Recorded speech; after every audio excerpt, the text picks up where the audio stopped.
Insperity presents the Small Business Advocate Show with Jim Blasingame, brought to you by FedEx, CareerBuilder.com, and Palo Alto Software. This is a copyrighted production of Small Business Network, Inc., all rights reserved. You're listening to the man whose mother still thinks he should try to get a real job. Dear folks, I got this great job in a gas station. I don't want to say how much I'm getting, but let's just say it's a lot. I'm enclosing $2. That's a good boy. Jim Blasingame, the Small Business Advocate. Welcome back, 34 after the hour. Thank you for staying with me. My pleasure to continue to be with you, as always.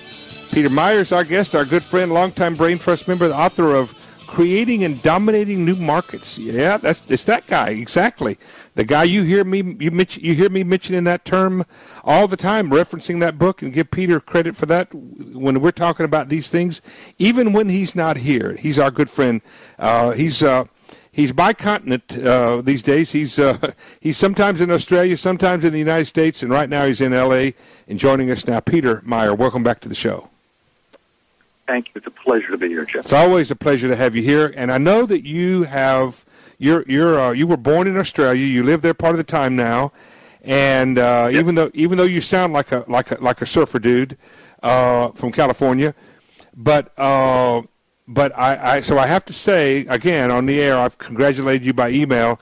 I'm so proud of the Aussie Cadel Evans for winning the Tour de France, and what a demonstration of perseverance and just stick-to-itiveness that got him to that place, isn't it?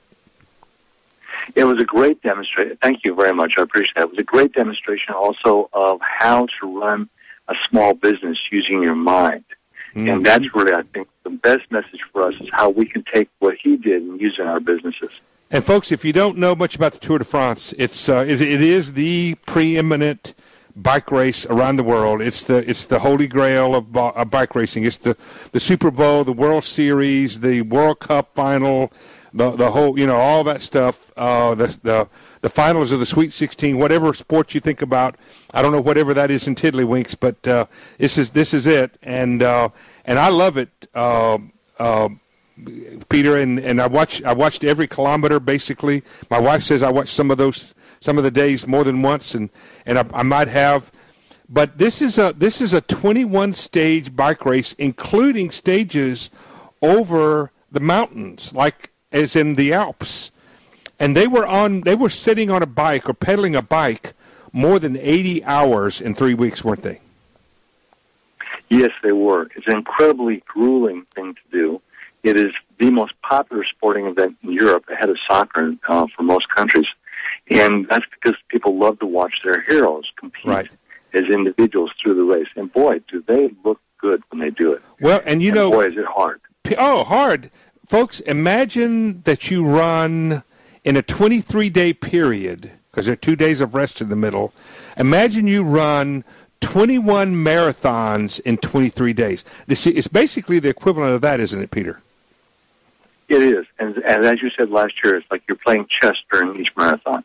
Yeah. It's very complicated, very, very fun. And I agree with you. It does remind me a lot about small business. There are a lot of lessons small business owners can take from this, can't they? Yes, there are. I have 3 specific lessons I think that we'd want to talk about this morning, but There's a lot of things you can learn. So here's the 3 messages. I'll talk about each one in detail. First, it's a team sport. There's 50 team members to make one hero. And second, it's a race that is won off the road. We see them on the road, but it's won in many, many ways outside the road in the evenings and in the planning. And third, and I think the most important part, it's a race that is won mentally more than physically. It's understanding how we define ourselves as individuals and as leaders. And those, I think, are the 3 main messages. It isn't the physical skill as much as the mental skill that won Cadel Evans the award this year. Right. No, absolutely. And, when you see them doing the strategy, when you see them, all the different elements that go into this thing, see, that's what I like about watching this. And it's one of the things that I like about, and I know you feel the same way. You're a consultant to businesses. I am, and used to do a lot of one-on-one consulting with small businesses. And it's fun to see the brain power. It's fun to see how the strategy, the different things that go on inside the business, very much like the spike race. It's true. It's definitely a question of using great strategy, but even better, of defining yourself around your own strengths and staying there. Right. Let me give you an example from the race. Peter, hold on a second. I'm going to let you do that when we come back after these messages, because I want to get into these three areas. Give us your website, please.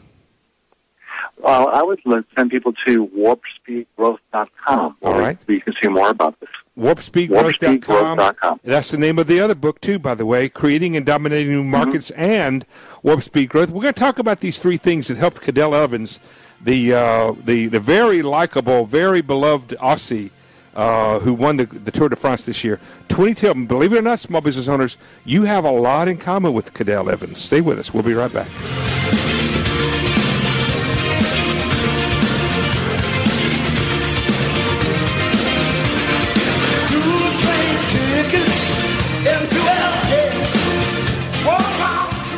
Insperity presents the Small Business Advocate Show with Jim Blasingame, brought to you by FedEx, CareerBuilder.com, and Palo Alto Software. This is a copyrighted production of Small Business Network, Inc., intended for the private use of our audience. Except as otherwise provided by copyright law, all other copying, redistribution, or publication without prior written consent is prohibited. All rights reserved. Prohibited. All rights reserved. Prohibited.